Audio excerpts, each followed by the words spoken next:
Hello everyone, मैं Lavkush Upadhyay biology faculty at Dakshina स्वागत करता हूं आप सभी का दक्षिणा ई लर्निंग प्लेटफॉर्म पे। तो आज का जो हमारा टॉपिक है वो है improvement in food production, lecture number 2। तो today I am going to discuss another topic. In my last class, I already have discussed about the green revolution, white revolution, crops, energy किससे मिलती है, protein rich crops कौन सी होती हैं, vitamin and mineral rich crops कौन सी होती है, ये सब मैं डिटेल में डिस्कस कर चुका था। About rabi crops, about kharif crops, that I already have discuss. तो next is that I am going to discuss today is improvement of crop variety. तो अगला जो हमारा टॉपिक है वो है इम्प्रूवमेंट ऑफ क्रॉप वैरायटी। अब क्रॉप वैरायटी का इंप्रूवमेंट कैसे होता है इसके बारे में मैं डिस्कस करने जा रहा हूँ। तो इंप्रूवमेंट ऑफ क्रॉप वैरायटी की अगर मैं बात करूं तो क्रॉप वैरायटी के इंप्रूवमेंट के बारे में अगर डिस्कस किया जाए तो यहाँ पे there are several methods to improve the variety. Variety के इंप्रूवमेंट से हमारा मतलब ये है कि ऐसी क्रॉप होनी चाहिए जो कि जिसकी न्यूट्रिशनल वैल्यू भी अच्छी हो, जो डिजीज रेजिस्टेंट भी हो, सारे सिग्निफिकेंट जो कैरेक्टरिस्टिक्स हैं वो एक क्रॉप के अंदर होनी चाहिए। वो एक डिजायरेबल वैरायटी होती है, वो एक इम्प्रूव वैरायटी होती है। सारे डिजायरेबल कैरेक्टरिस्टिक्स किसी एक पर्टिकुलर क्रॉप्स में पाए जाए ये थोड़ा सा मुश्किल है, लेकिन हम इन डिजायरेबल कैरेक्टरिस्टिक्स को एनी हाउ किसी भी पर्टिकुलर क्रॉप्स में डेवलप करने की कोशिश करते हैं, जिससे कि हम एक इम्प्रूव क्रॉप वैरायटी को डेवलप कर सकें। तो सारे कैरेक्टरिस्टिक्स पॉसिबल नहीं है किसी भी क्रॉप में जो कि पूरी तरीके से एक सुपीरियर क्रॉप्स मानी जा सके। तो इसलिए हमें सुपीरियर क्रॉप्स बनाने के लिए हमें डिफरेंट मेथड्स को फॉलो करना पड़ता है, डिफरेंट टेक्निक्स का इस्तेमाल करना पड़ता है, जिससे कि क्रॉप वैरायटी को इम्प्रूव किया जा सके। तो इस लेक्चर में मैं सिर्फ क्रॉप वैरायटी के इम्प्रूवमेंट की बात करूँगा। तो मेरे पास यहाँ पे 3 मेन मेथड्स है for the improvement of crop variety. There are mainly 3 methods for the improvement of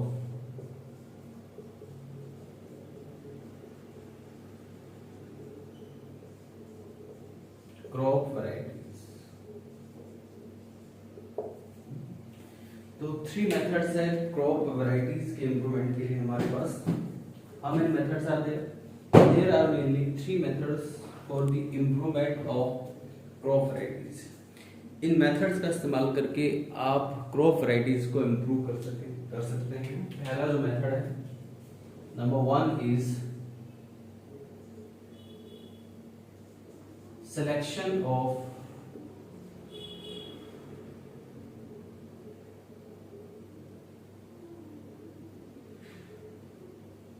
variety, और we can say selection. Good variety को हम सिलेक्ट करते हैं। सिलेक्शन का हमारा क्या क्राइटेरिया होना चाहिए, क्या डिजायरेबल कैरेक्टरिस्टिक्स होनी चाहिए, इसके बारे में डिस्कस करूंगा।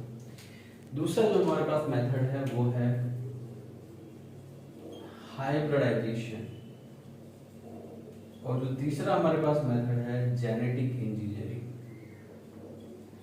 इन तीनों मेथड्स का इस्तेमाल करके आप क्रॉप वैरायटी को इंप्रूव कर सकते हैं।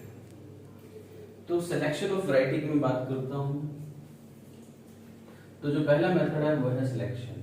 सिलेक्शन का मतलब है यहाँ पे सेलेक्ट दी सुपीरियर वैरायटी। आप नेचर में जो भी सुपीरियर वैरायटी है उनको सिलेक्ट करते हैं। Superior variety with all desirable characters. जितने भी डिजायरेबल कैरेक्टर्स हैं उन डिजायरेबल कैरेक्टरिस्टिक्स के साथ आप किसी वैरायटी को सेलेक्ट करते हैं। Selection of the superior variety with all desirable characters, that you called selection, जिसे आप सिलेक्शन कहते हैं। तो किसी भी एक सुपीरियर वैरायटी को आप सेलेक्ट कर रहे हैं with the all desirable characteristics, that you called selection process. And selection process से आप इम्प्रूव्ड क्रॉप वैरायटी को ऑब्टेन कर सकते हैं। इम्प्रूव्ड क्रॉप वैरायटी को यू कैन इजीली ऑब्टेन। तो यहाँ पे डिजायरेबल जो करेक्टर्स हैं हमारे पास, जैसे कि ये क्रॉप्स जो होनी चाहिए रेजिस्टेंस टू इंसेक्ट्स और पेस्ट्स, ये डिजायरेबल करेक्टर है, पहला डिजायरेबल करेक्टर। दूसरा desirable character resistance to environment, environment के लिए रेजिस्टेंस होनी चाहिए। तीसरा एग्रोनॉमिक करेक्टर है resistance to abiotic stress and high nutritional value, and high nutritional value, with high nutritional value। ये सब हमारे डिजायर कैरेक्टर्स हैं जो कि हमें किसी भी पर्टिकुलर प्रोडक्ट्स में रिक्वायर्ड होते हैं। High nutritional value. Present days जितने भी डोमेस्टिकेटेड क्रॉप्स हैं जो भी आप कंज्यूम करते हैं, राइट, इनको एंशिएंट टाइम में डोमेस्टिकेटेड बनाया गया। ह्यूमन बीइंग एग्रीकल्चर लगभग पिछले 10 से 11,000 सालों से करता आ रहा है, जब से उसने होश संभाला है। लगभग 10 to 11,000 ईयर्स बिफोर से एग्रीकल्चर का प्रोडक्शन कर रहा है। और एग्रीकल्चर प्रोडक्शन जो है, जितनी भी जो क्रॉप्स वैरायटीज हैं, all the crops varieties, right, जो भी हमारे सराउंडिंग में domesticated in the ancient time by the human being, right. तो ये जो सिलेक्शन का प्रोसेस है ये तभी से चला आ रहा है। सो this is not something new, this is very old, right. Process of selection results to domestication of crops, domestication of wild plants। wild plants के domestication selection process से होता है, right, and this is performed by human in ancient time also। Ancient time में भी ये human being ने perform किया, ठीक है। तो this is about selection process. Selection के बाद आप इम्प्रूव वैरायटीज की क्रॉप्स को ऑब्टेन करने के लिए आपके पास दूसरा तरीका है जिसे आप कहते हैं हाइब्रिडाइजेशन। तो नेक्स्ट मेथड है हमारे पास हाइब्रिडाइजेशन। तो हाइब्रिडाइजेशन की हम बात करते हैं।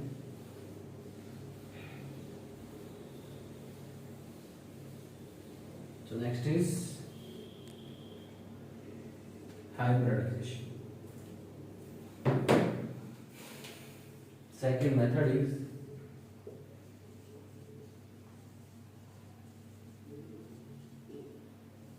hybridization.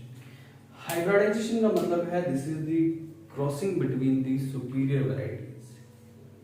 आप किसी भी superior variety या superior plants वैरायटीज के बारे में के बीच में क्रॉस कराते हैं, और उन सुपीरियर वैरायटी से जो मिलने वाली आपको वैरायटीज होती है वो एक्स्ट्रा सुपीरियर होती है, right.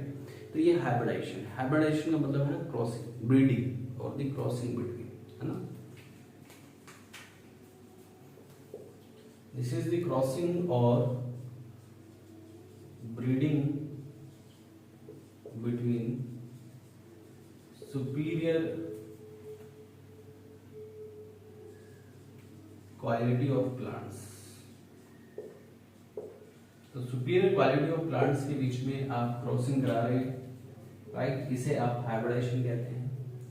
And how many methods for the hybridisation are there? Methods की हम बात करते हैं। सबसे पहला है इंट्रावैराइटल, ठीक है, मतलब this is the crossing between superior varieties of same species. Same species की जो सुपीरियर वैरायटीज के बीच में जो क्रॉसिंग है that you called intervarietal. Intervarietal crossing between superior varieties. तो सुपीरियर वैरायटीज के बीच में जो क्रॉसिंग है दैट यू कॉल्ड इंटरवैराइटल, ठीक है। दूसरा है इंटरस्पेसिफिक। इंटरस्पेसिफिक मतलब this is the crossing between different species. Superior varieties की जो जो मतलब जो दो डिफरेंट स्पीसीज है उनके बीच में आप क्रॉस कराते हैं, that is called interspecific. This is the crossing between two superior species. दो सुपीरियर स्पीसीज के बीच में आप क्रॉसिंग कर रहे हैं, दिस इज इंटरस्पेसिफिक हाइब्रिडाइजेशन। ऐसे ही एक इंटर जेनेरिक हाइब्रिडाइजेशन है, right? You know,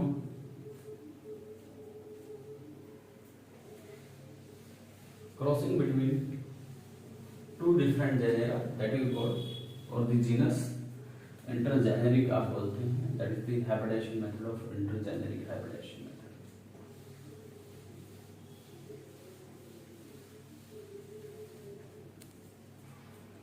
Intergeneric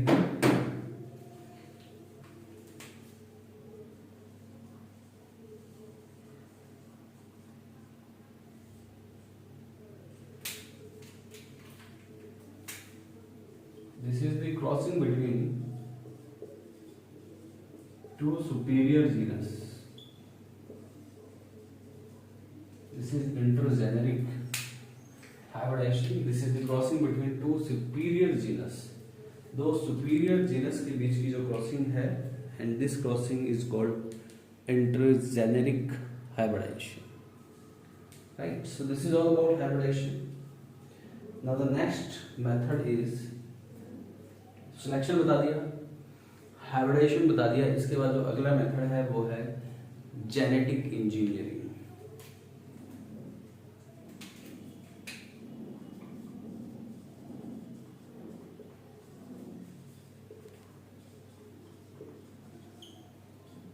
genetic engineering की बात करते हैं। Genetic engineering this is also a very advance level of technology, जिसमें कि हम यूजफुल जीन्स को इंट्रोड्यूस करते हैं, हार्मफुल जीन्स को रिमूव कर देते हैं, उनका डिलीशन करते हैं, जिससे कि क्रॉप वैरायटीज को इम्प्रूव किया जा सके। तो this is the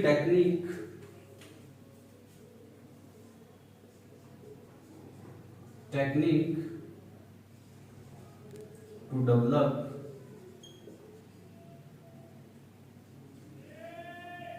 improved varieties of crops. Technique to develop improved variety of crops, right? This technique is performed by the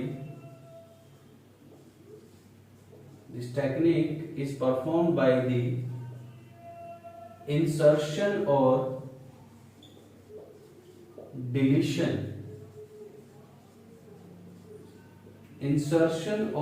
deletion से ये टेक्निक परफॉर्म होती है। बात आपको याद रखनी है, इंसर्शन और डिलीशन ऑफ जीन, राइट?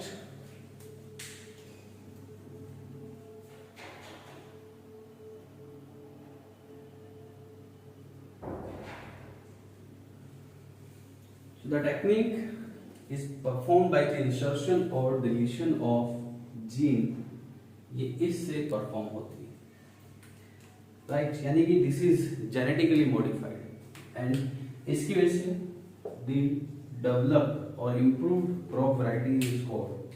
जो जेनेटिक इंजीनियरिंग से क्रॉप वैरायटी इम्प्रूव होती है, such improve crop variety is called, right?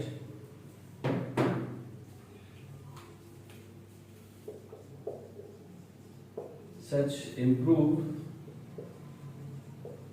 crop variety is called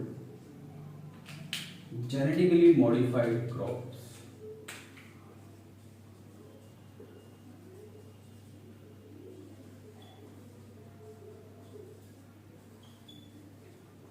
ऐसी improved crop variety को आप genetically modified crops कहते हैं। क्या कहते हैं? You need to say genetically modified crops, such improved variety is called, genetically modified crops इसको कहा जाता है। यहाँ पे जीन इंसर्शन और जीन डिलेशन से राइट क्रॉप को इम्प्रूव किया जाता है। About gene and significance of gene we will study in higher classes. Now I am going to discuss about the significance of genetically modified crops. अब इन genetically modified crops के significance क्या क्या है? That I am going to discuss now.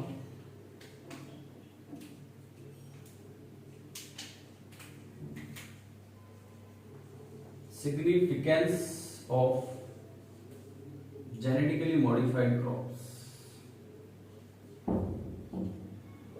Major significance क्या होता है? ये जो क्रॉप्स होते हैं resistance to abiotic stress,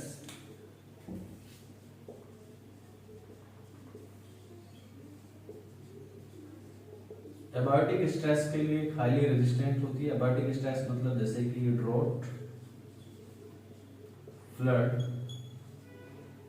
heat, right, cold, ये सभी एबायोटिक स्ट्रेसफुल कंडीशन है। तो ये हाईली रेजिस्टेंस होती है एबायोटिक स्ट्रेस में, ठीक है। इनमें वाइडर एडेप्टेबिलिटी होती है। It means such crops can grow in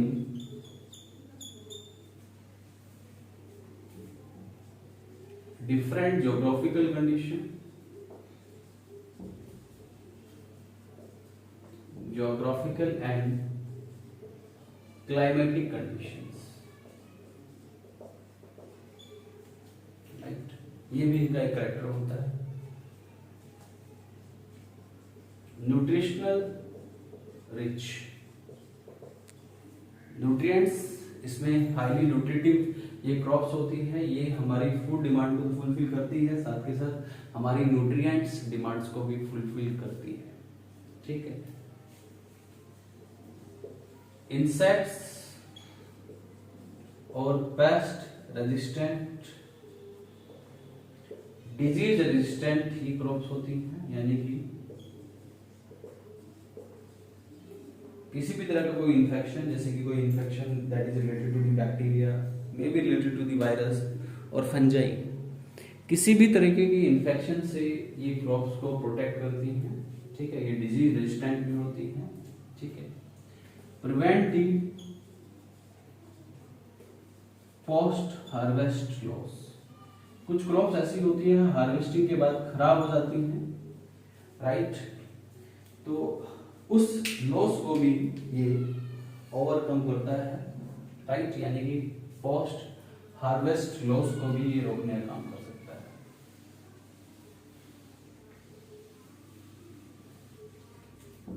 high minerals and vitamins usage efficiency, high minerals and vitamins usage efficiency, right. ये मिनरल्स एंड विटामिन्स का अच्छे से इस्तेमाल करते हैं, इनमें अच्छा खासा अमाउंट होता है, ठीक है। और right, so this is all about genetically modified crops. These are the major significance of genetically modified crops. So this is all about improvement of crop varieties. Crop varieties को इम्प्रूवमेंट करने के लिए 3 तरीके मैंने आपको बताए, selection, hybridisation and genetic engineering. इन तीनों ही तरीकों से आप क्रॉप वैरायटीज को इम्प्रूव कर सकते हैं, and these are the best way to improve crop varieties. अच्छा, इसमें एक इंपॉर्टेंट पॉइंट और लिखिएगा जेनेटिकली मॉडिफाइड क्रॉप्स का। There is another important point कि ये जो है रिड्यूस रिलायंस ऑन केमिकल्स। जो केमिकल्स आप इस्तेमाल करते हैं, केमिकल फर्टिलाइजर्स हैं, केमिकल पेस्टिसाइड्स हैं, इंसेक्टिसाइड्स हैं, किसी भी केमिकल का अगर आप इस्तेमाल करते हैं अपने क्रॉप फील्ड्स में, उससे सॉइल की फर्टिलिटी पावर पे इफेक्ट पड़ता है, सॉइल की फर्टिलिटी पावर रिड्यूस होती है, एनवायरमेंटल लॉस हो सकता है। तो ऐसे केस में जेनेटिकली मॉडिफाइड क्रॉप्स ये इंश्योर करती है कि इन केमिकल्स का इस्तेमाल कम हो। मैंने आपको जैसे कि पहले ही बताया कि जो ग्रीन रिवोल्यूशन, व्हाइट रिवोल्यूशन हुआ, उससे हमारी फूड डिमांड तो फुलफिल हुई, यानी कि फूड प्रोडक्शन तो बढ़ा, लेकिन हमने अपने नेचर को एक्सप्लॉइट किया। हमने डिफरेंट केमिकल्स का इस्तेमाल किया, एग्रो बेस्ड केमिकल्स का इस्तेमाल किया, जिसकी वजह से इन्वायरमेंटल लॉस होता है, इन्वायरमेंटल डिग्रेडेशन होता है, राइट। सॉइल की फर्टिलिटी पावर रिड्यूस होती है। शॉर्ट टर्म के लिए वो अच्छा है, लेकिन लॉन्ग टर्म के लिए दीज आर नॉट गुड। तो जेनेटिकली मॉडिफाइड क्रॉप्स का एक करेक्टर ये भी होता है कि ये रिड्यूस रिलायंस ऑन केमिकल्स का इस्तेमाल कम हो जाता है इन क्रॉप्स का इस्तेमाल करने से। So these are highly significant crops. So this is all about improvement of crop variety. इसके बाद जो अगला टॉपिक है that I will discuss in my next lecture. तो मिलते हैं अगले लेक्चर में, तब तक के लिए thank you very much, bye bye, take care.